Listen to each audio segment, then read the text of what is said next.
Much Caroline, and now it's time to rug up nice and warm for Outsiders weather and the Skeptics Ice Age Watch, where Arctic sea ice extent is already over 500,000 square kilometres higher than this time last year. According to the What's Up With That website, the ice growing season has not stopped, and 2019 Arctic sea ice extent is already higher than the previous 4 years. Even Antarctic sea ice is also growing compared to last year. This Arctic melting pause, as some have dubbed it, actually began in 2007, the very year Al Gore said Arctic sea ice was doomed. So much for global warming predictions. Now, North Dakota has just shivered through the second coldest February on record, with afternoon maximums averaging minus 16 degrees. The coldest February was 1936, which had similar weather patterns. Fancy that, the weather repeating itself in predictable cycles. Who'd have picked it? I'll tell you who in a sec, but first, take it away, Glenn. By the time I get to Phoenix, she'll be rising. Not strictly true, of course, Glenn. By the time you get to Phoenix, she'll be freezing. Phoenix has smashed a 122-year-old record for the lowest high ever recorded in the city on Feb 22. The previous record was in 1897. Red faces, meanwhile, over at KVL News in Oregon, where they had to set the record straight after they falsely reported that it was the snowiest February day in over 100 years. Nope. It was the second snowiest day since records began in 1890, the snowiest being in 1969. These details are important.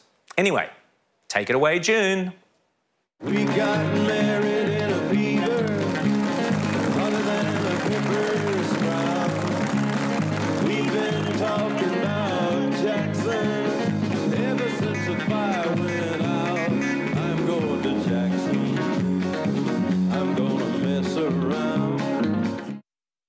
Well, the fire has certainly gone out in Jackson County this week. A snowstorm there has shattered the single-month snow record by about 10 inches. That beat a 90-year-old record of 35.3 inches from 1929. Meanwhile, along the shores of the Great Lakes, walls of ice have risen out of the lakes and piled up onto the shorelines.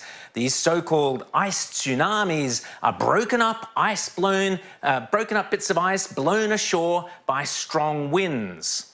We've had storms in the past, but nothing like this, Hoover Beach resident Dave Schultz told WGRZ News. We've never had the ice pushed right up onto our patios. But as Michael Greshko writes in the National Geographic, these ice tsunamis were reported as far back as 1822. Records do matter. In 2001, ice shoves on the coast of Alaska reached up to 16 feet high. Speaking of National Geographic, in 2017, they released a video called "This Is What Climate Change Looks Like," featuring a starving polar bear.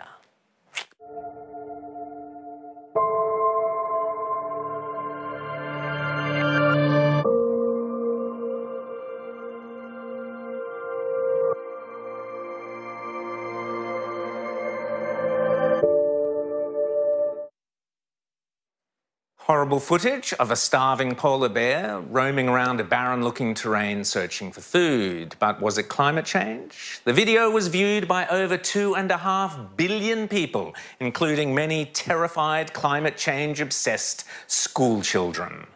But last year, National Geographic had to apologise for spreading misinformation, admitting they went too far. Tell that to the blubbering school kids. Experts believe the bear was actually suffering from old age, sickness or injury.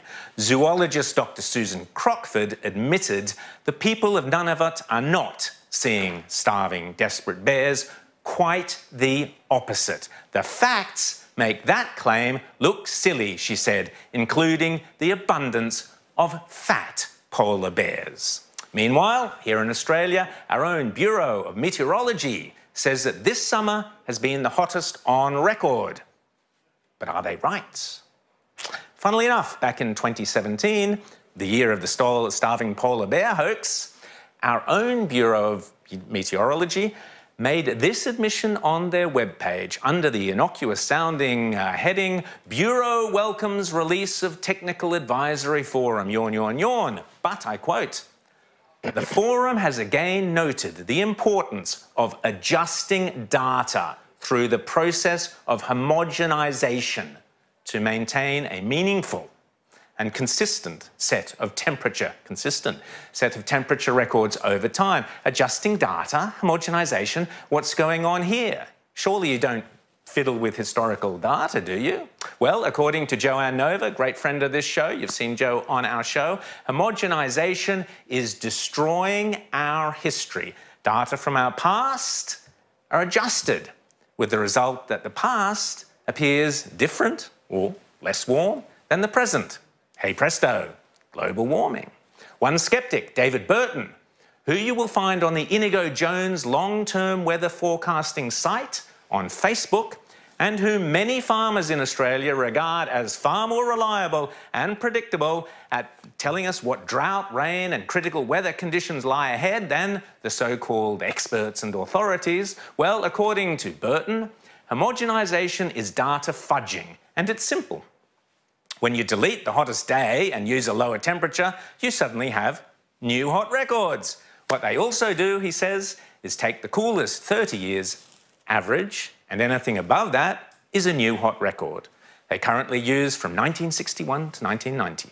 If you delete figures like 125 degrees Fahrenheit to 112 degrees Fahrenheit, then you bring down the average, so records above those new averages look like new records. I wonder how far we'd get if we all started homogenising our tax returns or bank statements. And that's it for Outsiders Weather and the Skeptics Ice Age Watch.